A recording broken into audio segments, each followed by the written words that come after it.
अस्सलामुअलैकुम ladies and gentleman, कैसे हैं आप सब। उम्मीद करता हूँ आप खैरियत से होंगे, ठीक ठाक होंगे, खुशबाश होंगे। आज जो पर्सनैलिटी हमारे साथ मौजूद है वो किसी तारुफ की मोहताज नहीं है। माशाल्लाह, he is serial entrepreneur, businessman. मैं ज़ाती तौर पे इनका बहुत बड़ा फ़ैन हूँ। जितने भी दोस्त इस वीडियो को देखेंगे, देखने के बाद आप सब ज़रूर इसको लाइफ लेसन के तौर पर लेंगे।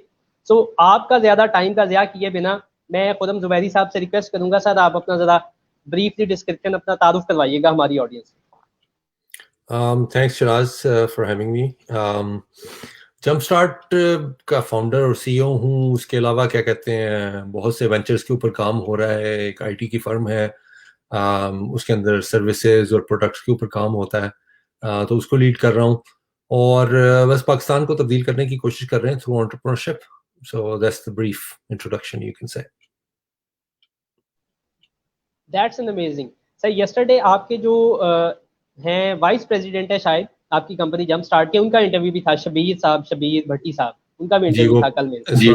इस्लामाबाद के इस्लामाबाद सेक्टर के। सही, ठीक है। तो सर मेरे आपसे पहला सवाल हमारे टॉपिक के रेलिवेंट ये है, व्हाट इज एंटरप्रेन्योरशिप और what is business according to you. Business और एंटरप्रेन्योरशिप तो टोटली डिफरेंट चीज़ें हैं, तो उन दोनों को साथ मिला के ना देखा जाए। एंटरप्रेन्योरशिप जो है वो मेरी नज़र में सिर्फ दो वर्ड्स हैं, विच इज़ प्रॉब्लम सॉल्विंग। कि आप एक प्रॉब्लम को लेते हैं और उसको सॉल्व करने की कोशिश करते हैं through sustainable solution. So that's entrepreneurship. Business जो है वो एक ट्रांजैक्शन है। जब भी आप कोई ट्रांजैक्शन करते हैं उसको हम बिजनेस कहते हैं। वो ट्रांजैक्शन किसी भी तरह की हो सकती है। मिसाल के तौर पर आपने कोई चीज़ किसी से ली और उसको प्रॉफिट पे बेच दिया, तो ये बिजनेस है। और किसी चीज़ को आपने खुद बनाया और फिर खुद बना के उसको बेच दिया किसी प्रॉफिट के ऊपर, तो उसको क्या कहते हैं, ट्रांजैक्शन होती है एक वो, और इसको बिजनेस कहते हैं। तो ये है, इस तरह से समझना चाहिए। सर नेक्स्ट मैं आपसे ये पूछना चाहता हूँ कि सर्विस प्रोवाइडर का बिजनेस वो कैसा है या क्या होता है, उसके बारे में एक्सप्लेन कीजिए। सर्विस प्रोवाइडिंग का बिजनेस एग्जैक्टली वही है कॉन्सेप्ट कि आप अपनी कुछ सर्विसेज देते हैं लोगों को, और उसके नतीजे में आपको कुछ प्रॉफिट मिलता है या आप कोई चीज़ चार्ज करते हैं इन रिटर्न। जैसे आप किसी को कोई चीज़ देते हैं, इसी तरीके से सर्विस देते हैं। तो सर्विस के अंदर जैसे आप किसी चीज़ को पॉइंट ए से पॉइंट बी पे ले जाके किसी को दी आपने, और उसने आगे उसको प्रॉफिट पे सेल किया, तो वो जो एलिमेंट है पॉइंट ए से पॉइंट बी पे ले जाके देने का किसी को, वो सर्विस कहलाती है। तो सर्विस किसी भी किस्म की हो सकती है। उसके अंदर किसी मैन्युफैक्चरिंग के अंदर आप हेल्प कर रहे हैं तो वो सर्विस है। किसी आईटी के सर्विस जो सोल्यूशन है उसकी बिल्डिंग के दौरान में कोई आप हेल्प कर रहे हैं, वो सोल्यूशन है। किसी सप्लाई चेन के अंदर आप कोई एक पार्ट प्ले कर रहे हैं जिसमें जगह को एक जगह से लेकर दूसरी जगह तक आप उस चीज़ को पहुंचा रहे हैं, तो वो सर्विस है। तो सर्विस किसी भी किस्म की हो सकती है, लेकिन उस सर्विस के आप चार्ज करते हैं। तो बिल्कुल सर्विस इंडस्ट्री के अंदर बेतहाशा काम हो रहा है, लेकिन ये कि उस काम को समझने की ज़रूरत है कि आप फंडामेंटली कर क्या रहे हैं। तो वो जो आप कर रहे हैं वो एक्चुअल में सर्विस है।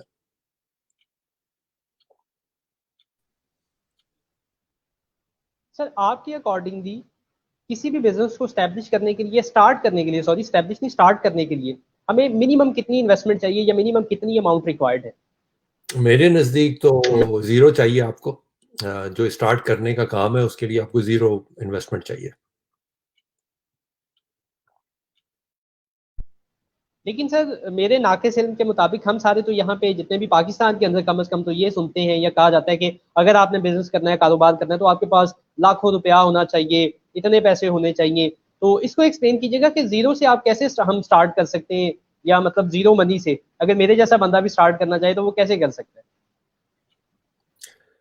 यार शराज, सॉरी, मैं आपकी जो है ना वो आवाज़ सुन नहीं पाया। उसके अंदर कुछ पता नहीं इशू था या क्या था मसला। आपका जो लास्ट क्वेश्चन है वो मैं नहीं सुन पाया। ओके, मैं सर रिपीट कर देता हूँ, नो मैं रिपीट कर देता हूँ, सॉरी। मैं क्वेश्चन ये पूछना चाह रहा था। ओके, हाँ, आप प्लीज। ओके सर, मैं अपना क्वेश्चन रिपीट कर देता हूँ। मैंने कहा एज यू अर्लियर टोल्ड, आपने अपने लास्ट आंसर में ये बताया कि किसी भी बिजनेस को स्टैब्लिश करने के लिए, स्टार्ट करने के लिए आपको जीरो इन्वेस्टमेंट चाहिए। सो मेरे नाक़िस इल्म के मुताबिक यहाँ पे पाकिस्तान में ये समझा जाता है कि अगर आपने कोई बिजनेस करना है, कारोबार करना है, तो आपको लाखों रुपया चाहिए। तो सर जीरो से इन्वेस्टमेंट से या जीरो रुपए से हम कैसे स्टार्ट कर सकते हैं, जरा काइंडली वो एक्सप्लेन कीजिएगा। यार सबसे पहले तो इस बात को समझना है कि जैसे मैंने आपको कहा ना कि बिजनेस है क्या। जब तक आप बिजनेस को नहीं समझेंगे उस वक्त तक आप एक्चुअल में आगे चल नहीं पाएंगे। तो जब आपने बिजनेस को ही गलत समझा तो फिर उसके बाद आपके ये सारे मसले मसाइल पैदा होते हैं, जिसके अंदर आप कहते हैं कि यार आपको इस्टेब्लिश करने के लिए जो आपने करेक्ट वर्ड यूज किया और तसीबी की अपनी।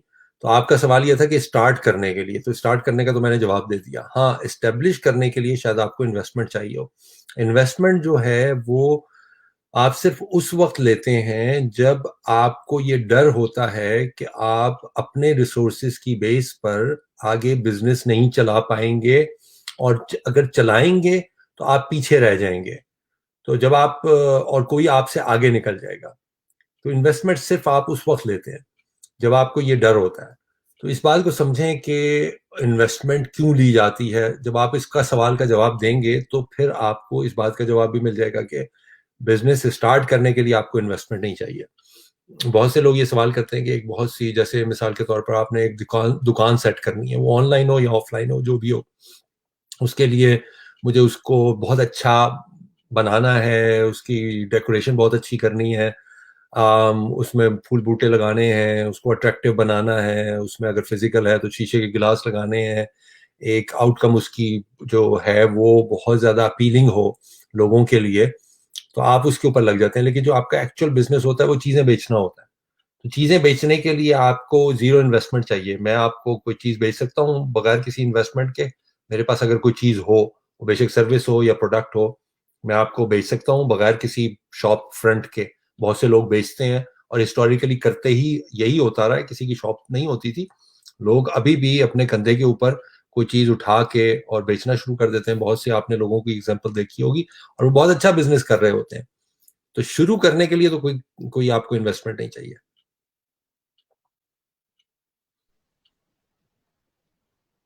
अच्छा सर, ये तो बेहतरीन हो गया कि आपको स्टार्ट करने के लिए कोई खास इन्वेस्टमेंट नहीं चाहिए। नेक्स्ट मैं आपसे ये पूछना चाहता हूँ कि बिजनेस सीखे कहाँ से? क्या जो बीबीए है, बैचलर इन बिजनेस एडमिनिस्ट्रेशन है, उसकी डिग्री लें, या कहाँ से बिजनेस सीखें? कोई स्पेशल डिग्री करें या बिना डिग्री के भी काम चल जाएगा, या स्किल सीखें, या इस हवाले से आपका क्या पॉइंट ऑफ व्यू है लर्न करने के लिए? बेसिकली एक चीज जो समझने की है ना शराज आपको, कि जो सीखने का अमल है ना वो तो जाहिर है करना है, उसमें तो कोई दो राय नहीं है कि आपको कुछ चीजें सीखनी है। मसला वहां पर पैदा होता है जहां पे तरीक़ेकार के अंदर हम डिफर करते हैं। और वो तरीक़ेकार क्या हो? वो तरीक़ेकार ये हो कि मैं किताबें पढ़ के सीखूं, मैं यूट्यूब वीडियोस के जरिए से देखूं। जिस ज़माने में हम लोगों को सीखना होता था उस ज़माने में ये इंटरनेट नहीं था, और ना यूट्यूब वीडियोस थी, ना कोई ट्यूटोरियल्स थे, ना कोई वेबिनार हो रहे थे, कुछ भी इस तरह की चीज़ें नहीं थी। तो अगर हमें कोई चीज़ सीखनी होती थी तो उसके लिए हमें कहीं यूनिवर्सिटी के अंदर दाखिला लेना होता था। टीचर्स हमें पढ़ाते थे, या फिर हम लाइब्रेरीज जाते थे, लाइब्रेरीज के अंदर किताबें पढ़ते थे और फिर हम कोई चीज़ सीखते थे। आजकल तो वो मसला नहीं है। अगर कोई सीखना चाहता है तो उसकी फिंगर टिप्स पे वो सारी की सारी इंफॉर्मेशन मौजूद है। और आपको बहुत ज़्यादा लाइब्रेरी के अंदर जिस तरीके से जाके किताबों को ढूंढना पड़ता है कि किस किताब के अंदर क्या लिखा हुआ है, तो उसके लिए भी आपको ये सब कुछ करने की ज़रूरत नहीं है कि आप नेट के ऊपर को ढूंढें जाके। आपको सिर्फ एक 4 वर्ड्स टाइप करने हैं और आपके सामने वो इंफॉर्मेशन आ जाएगी, या वीडियो मिल जाएगी आपको। तो तरीक़ेकार के अंदर मसला है, और उसको समझें कि आपने सीखना कैसे है। दूसरा जो एक मेजर प्रोसेस है वो सीखने का है, वो है एक्सपीरियंस के ज़रिए से। बहुत से जो एक ओल्ड सेइंग है कि यार the intelligent person actually learns from other people's experience, ये इस एंटरप्रेन्योरशिप में इस पे एप्लीकेबल नहीं है ये चीज़। आप किसी और के एक्सपीरियंसेस से नहीं सीख सकते, आपको अपने ही एक्सपीरियंसेस से सीखना है। किसी और की जर्नी आपकी जर्नी नहीं हो सकती। उसके जो एक्सपीरियंसेस हैं उसके डायनामिक्स डिफरेंट होंगे। लोग उसके अलावा बहुत से जो लोग हैं उसके इर्द गिर्द वो मुख्तलिफ लोगों के माइंडसेट के होंगे, और उनका सीखने का अमल भी मुख्तलिफ होगा। तो आपको अगर कोई बता रहा है कि तुम इस तरीके से करो या ये करने की कोशिश करो और मेरे साथ ये हुआ था तो ये ना करो, तो ये या ज़रूरी नहीं है। हो सकता है कि शायद आपके लिए भी एप्लीकेबल हो, लेकिन ज़रूरी नहीं है कि वो आपके लिए भी एप्लीकेबल हो। तो खुद से सीखने की कोशिश करें कि वो क्या है अमल। खुद से सीखेंगे, खुद से प्रोसेस करेंगे। कोई चीज़ बेचनी नहीं आती आपको, खुद जाके लोगों को बेचने की कोशिश करें। 2-3 हफ्ते में आप सीख जाएंगे कि कैसे करना है। फिर बैलेंस शीट कैसे बनानी है, बिजनेस प्लान कैसे बनाना है, विजन क्या होनी चाहिए, मिशन क्या होना चाहिए, आगे टीम को कैसे हायर करना है, एचआर पॉलिसी कैसे हो, ये सब इंफॉर्मेशन पड़ी हुई है, नेट के ऊपर जाके सीख लें।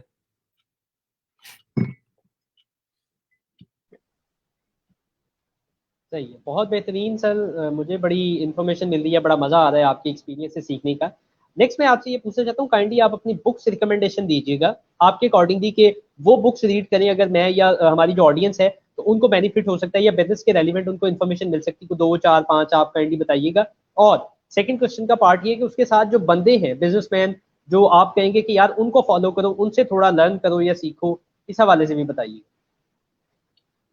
यार ये दोनों ही चीज़ें हैं। मैं कभी किसी को नहीं कहता कि वो किताबें पढ़े, क्योंकि किताब जब आप पढ़ते हैं ना तो फिर वही वाला मसला खड़ा हो जाता है कि जब उस किताब के अंदर किसी शख्स की जहन के मुताबिक उसने कुछ लिखा होगा, कुछ एक्सपीरियंसेस होंगे, उसकी कुछ लर्निंग्स होंगी।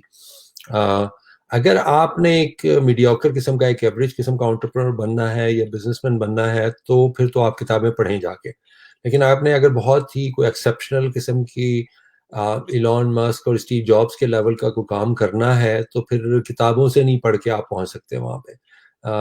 आपको, आप इवन उनसे सीख कर भी नहीं आगे बढ़ सकते। आप ये नहीं हो सकता कि यार अली बाबा की आप जर्नी को देखें, उसको पढ़ें, उससे इंस्पिरेशन आप ले सकते हैं, लेकिन उससे सीखना आपकी जर्नी के अंदर बहुत ज्यादा कुछ अमल दखल नहीं हो सकता। आप पढ़ सकते हैं जाके, इलॉन मस्क को देखें कि वो कैसे चला था, कहाँ पे क्या किया उसने, तो कुछ चीजें आप शायद समझ लें, इंस्पिरेशन ले लें। तो किताबों का तो ये है। इसी तरीके से अफराद का भी है। तो मैं किसी को नहीं कहता, मैं तो ये भी नहीं कहता कि मुझे फॉलो करें। मुझे भी ना फॉलो करें, बिल्कुल भी ना करें मुझे फॉलो। जो मेरी जर्नी है वो बड़ी डिफरेंट है। और आप अपनी एक आपके पास क्लीन स्लेट है, उसके ऊपर खुद ड्रॉ करने की कोशिश करें जो आपके जहन में आए। और रियल एंटरप्रेन्योर हमेशा ये वही होता है जो खुद से सोचता है, खुद से out of the box thinking उसके जहन में आती है, और वो फिर उसको कैनवस पे ड्रॉ अप करने की कोशिश करता है। तो अगर किताबें पढ़नी है तो बेतहाशा किताबें हैं। स्टार्टअप का वर्ड लिखेंगे तो 200 किताबें आ जाएंगी आपकी अमेजोन के ऊपर, 200 क्या 2000 आ जाएंगी। एंटरप्रेन्योरशिप लिखेंगे तो इस तरीके से 2000 किताबें आ जाएंगी। उसमें से किसी को भी पिक कर लें, जो टॉप पे आएगी उसके रिव्यूज पढ़ लें। रिव्यूज के अंदर आपको 2000 रिव्यूज जिसके प्लस हैं और 5 स्टार के क्लोज पे है, 4.8 पे, 4.9% पे है उसके रिव्यूज, तो खुद पिक कर लें। मेरी ना सुने, या आपको कलेक्टिव लोगों की जो सोच है उससे आपको अंदाजा हो जाएगा कि कौन सी किताब अच्छी है। तो उसके बहुत ज़्यादा रिव्यूज़ होंगे, उसकी 4.7 से अबव की एवरेज के रिव्यूज़ होंगे, कमेंट्स होंगे। उन कमेंट्स को पढ़ें कि उसमें क्या लिखा हुआ है, और फिर किताब एक चूज कर लें और उसको पढ़ना शुरू कर दें।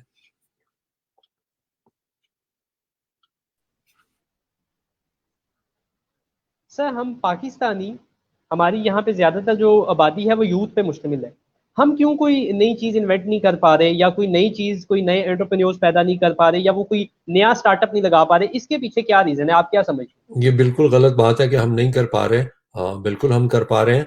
आपको जगह जगह जो है वो एंटरप्रेन्योर फिरते हुए नजर आएंगे। जब ये वर्ड भी इजाद नहीं हुआ था उस वक्त भी आपको इर्द गिर्द एंटरप्रेन्योर्स बहुत ज्यादा आपके मोहल्लों में, गलियों में इनफैक्ट अगर अगर आपने एंटरप्रेन्योरशिप की अगर पीक कहीं पे पूरे पाकिस्तान की हिस्ट्री के अंदर उसको एनालाइज करना है और उसको कहीं ड्रॉप करना है तो आपको 60s में मिलेगी।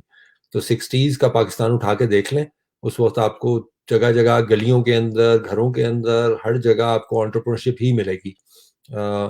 हर कोई इस हवाले से सोचता था कि हमने क्या कोई चीज़ नई बनानी है, क्या कोई चीज़ सर्विस इंडस्ट्री के लिए कुछ करना है, कुछ चीज़ें बना के किसी को बेचनी है। तो ये बात बिल्कुल सही नहीं है। उस चीज़ को हमें रिवाइव करना है, वो रिवाइव हो रही है आहिस्ता आहिस्ता और उसमें वक्त लगेगा। लेकिन ये कह देना कि पाकिस्तान के अंदर कोई सोचता नहीं है या बिजनेस, बिल्कुल ये गलत बात है। बहुत से लोग सोच रहे हैं और कर भी रहे हैं। सर नेक्स्ट मैं आपसे आपकी वर्किंग के बारे में पूछूंगा, जो आपने अपने इंट्रोडक्शन में भी बताया था कि आप सीईओ हैं जंप स्टार्ट के। जंप स्टार्ट के हवाले से भी थोड़ा सा हमारी ऑडियंस को बताइएगा कि वो क्या है, किस विजन के साथ आपने वो बनाया है, उस कंपनी को सारा सेटअप किया, और वो क्या काम कर रही है? जंप स्टार्ट एक मूवमेंट का नाम है, जैसे तहरीक पाकिस्तान की मूवमेंट थी जिसके नतीजे में पाकिस्तान बन गया। इसी तरह की एक मूवमेंट है जिसमें हम पाकिस्तान को एक बेहतर दर्जे पर देखना चाहते हैं, जहां पे पाकिस्तान पहुंचकर एक सेल्फ सस्टेनेबल वे में आगे बढ़ सके, और उसके अंदर हर किसी को रोल प्ले करना है। और हम समझते हैं कि एंटरप्रेन्योरशिप ही वो वाहिद जरिया है जिसके ज़रिए से आगे पाकिस्तान बढ़ सकता है। वो पॉलिटिक्स के ज़रिए से नहीं कि ऊपर एक शख्स आ जाए और वो फिर पाकिस्तान को फिक्स करने की कोशिश करे, या फिर फिलांथ्रोपी के ज़रिए से कि हम लोगों से पैसा मांगें, चंदा मांगें और किसी एक प्रॉब्लम को हम फिक्स करने की कोशिश करें। बल्कि वाहिद जरिया जो है वो एंटरप्रेन्योरशिप का जरिया है, जिसके ज़रिए से हर कोई इस मूवमेंट का हिस्सा बन सकता है, इस तहरीक का हिस्सा बन सकता है और अपना रोल प्ले कर सकता है। और वो रोल यही है कि आप अपने बिजनेस को ग्रो करें, उसके जरिए से नई वेल्थ क्रिएट करें। और जो ही नई वेल्थ क्रिएट होना शुरू होती है किसी भी जगह पे, किसी खत्ते में, तो वहाँ के मसले मसाइल ख़त्म होना शुरू हो जाते हैं।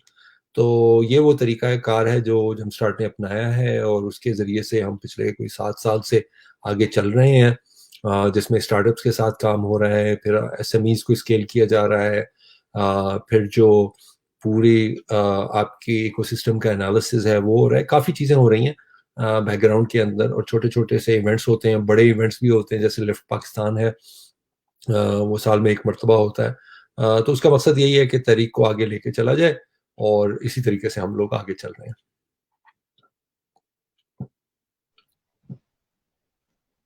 सही है, बेहतरीन हो गया सर। यहाँ तक मेरा अब आपसे अगला सवाल ये है कि सपोज एक बंदा है जिसको समझ नहीं आ रही कि कौन सा बिजनेस स्टार्ट करे, या वो कौन सी प्रॉब्लम को पकड़ के सॉल्व करे। जैसे आपके नज़दीक एंटरप्रेन्योरशिप जो basically is equal to problem solving.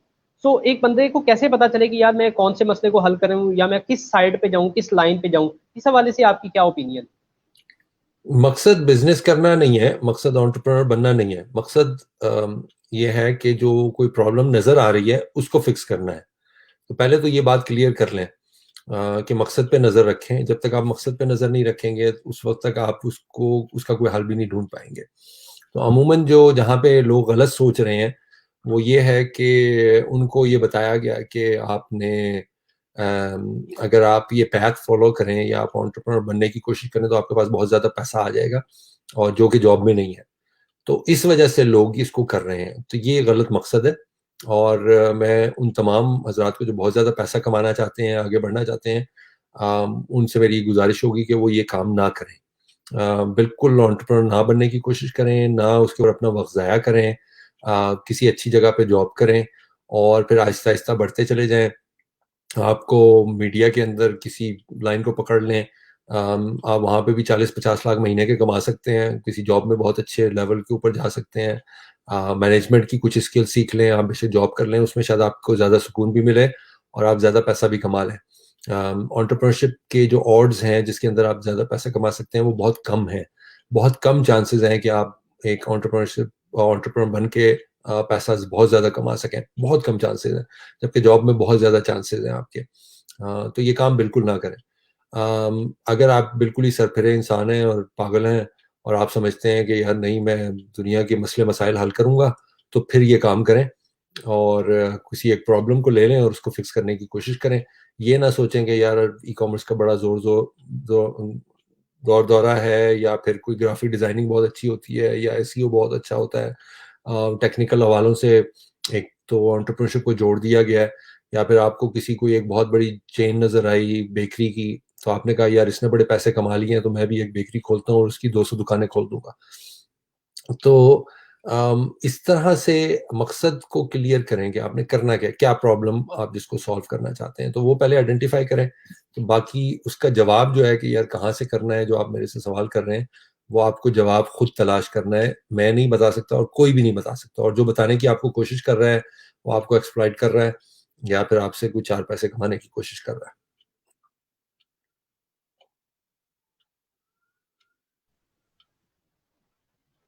सही है, बेहतरीन हो गया। अच्छा सर, एंटरप्रेन्योरशिप सपोज उसको मैं एक साइड पे रख देता हूँ, उसके अलावा जॉब भी एक साइड पे रख देता हूँ, इसके अलावा भी पैसे कमाने का आपके नज़दीक कोई और वे है, या कोई और रास्ता है, कोई और पाथ है? आप क्या समझते हैं इस बारे में?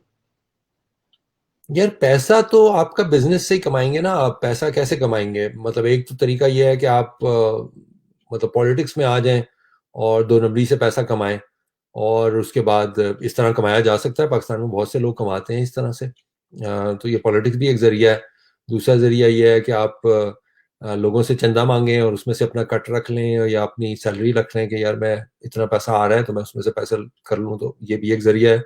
उसके बाद तीसरा जरिया आपका ये भी है कि आपने एक चीज़ खरीदी और उसको प्रॉफिट पे बेच दी, जो कि हलाल जरिया है, उससे आप कर सकते हैं। फिर आप एक चीज़ जो नहीं है, दुनिया में ही नहीं है, उस चीज़ को आपने बना लिया, या वो सर्विस, वो बेशक प्रोडक्ट हो या सर्विस हो, या दुनिया में वो सर्विस ही नहीं, जैसे ऊबर नहीं थी तो वो सर्विस ही है ना, कोई प्रोडक्ट थोड़ी है, वो कोई फिजिकल चीज़ तो है नहीं। तो वो एक सर्विस आपने बना ली, ऊबर बन गई, उसके बाद जनाब आपने उसके ज़रिए से एक नई वेल्थ क्रिएट की, तो फिर आप एक नई वेल्थ क्रिएट करते हैं। तो ये चौथा आपका ये हो गया। तो बहुत से ज़रिए तो कई सोचे जा सकते हैं, लेकिन हर इंसान ने खुद सोचना है कि मैंने कौन सा ज़रिया अपनाना है।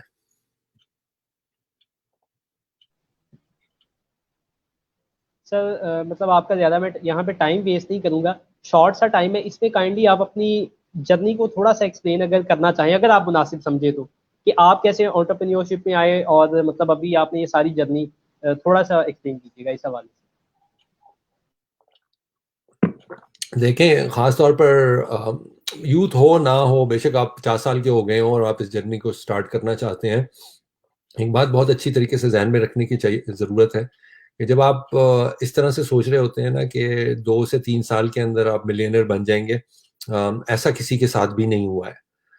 मेरा नहीं ख्याल कि कोई हिस्ट्री के अंदर कोई ऐसा फर्द है जिसको हम कहें कि यार 2-3 साल के अंदर वो उसने कोई बहुत बड़ी एम्पायर खड़ी कर दी हो। तो ऐसा बहुत कम होता है, बहुत ही ना होने के बराबर है। तो एक स्टेप बाय स्टेप आपको आगे चलना है। आपको बहुत ज़्यादा टाइम लगाना पड़ता है, बहुत ज़्यादा मेहनत करनी पड़ती है। तो शुरू के जो आपके दिन हैं, और जिन लोगों को आप ये समझते हैं कि यार मार्क जुकरबर्ग ने एक प्रोग्राम लिखा और वो बनते बनते वो हो गया और उसने 3-4 साल के अंदर ये इसको बना दिया, ऐसे नहीं होता। आपकी एक माइंड सेट होता है, आपकी एक एफर्ट होती है जो उससे बहुत पहले शुरू हो चुकी होती है।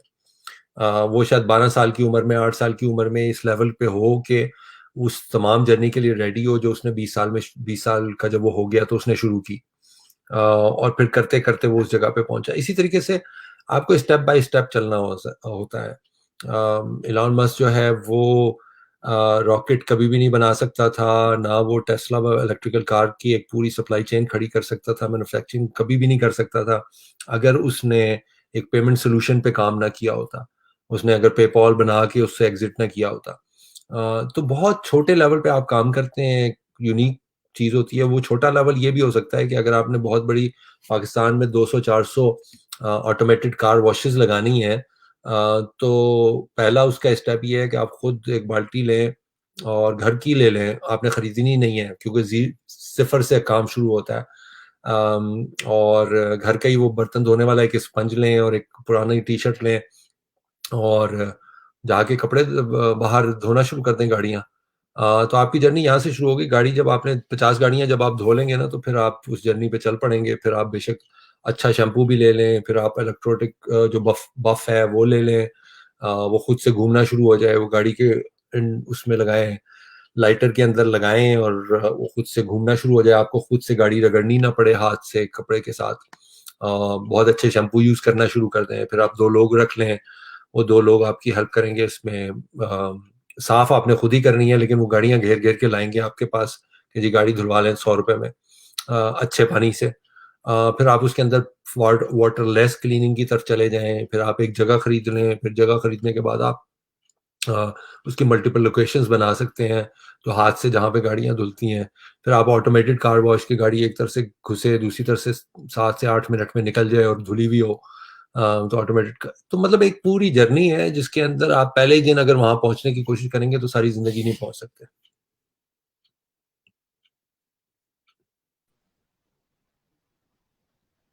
बहुत ज़्यादा सर इंटरेस्टिंग इन्फॉर्मेशन है जो मैंने आपसे अभी ली है, ऑडियंस भी इसको बाद में भी देखेगी, फेसबुक पे भी, यूट्यूब पे भी बाद में ये वीडियो जाएगी।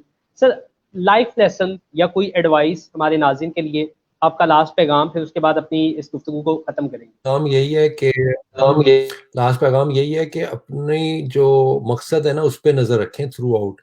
जब तक आपका ऑब्जेक्टिव जो है ना, कि आप ऑब्जेक्टिव क्या है, आप क्या कहाँ पहुंचना चाहते हैं। इशू ये होता है कि आपका ऑब्जेक्टिव पे नजर नहीं होती, अव्वल तो बनाया ही नहीं होता। तो अब ऑब्जेक्टिव अगर आपका ये है कि मैंने एंटरप्रेन्योर बनना है, तो एंटरप्रेन्योर बनना कोई ऑब्जेक्टिव नहीं है। जैसे बहुत से लोगों ने शुरू में, और इस बात से बहुत से लोग रिलेट कर सकते हैं कि बचपन में आपने एक ऑब्जेक्टिव बनाया कि मैंने इंजीनियर बनना है या डॉक्टर बनना है या मैंने आईटी की डिग्री करनी है, ये ऑब्जेक्टिव आपने बना लिया। ये आपका एंड रिजल्ट नहीं हो सकता, और इसको आपने समझनी है कि ये अगर आप एंड रिजल्ट इसी की तरफ चलते चले जाएंगे तो फिर नहीं हो सकता। ये सिर्फ एक पैथ है, ये एक व्हीकल है जिसके जरिए से आप आगे इंजीनियर बन के आपने जो करना है वो ऑब्जेक्टिव हो सकता है, लेकिन इंजीनियर बनना ऑब्जेक्टिव नहीं हो सकता। तो ये है फाइनल।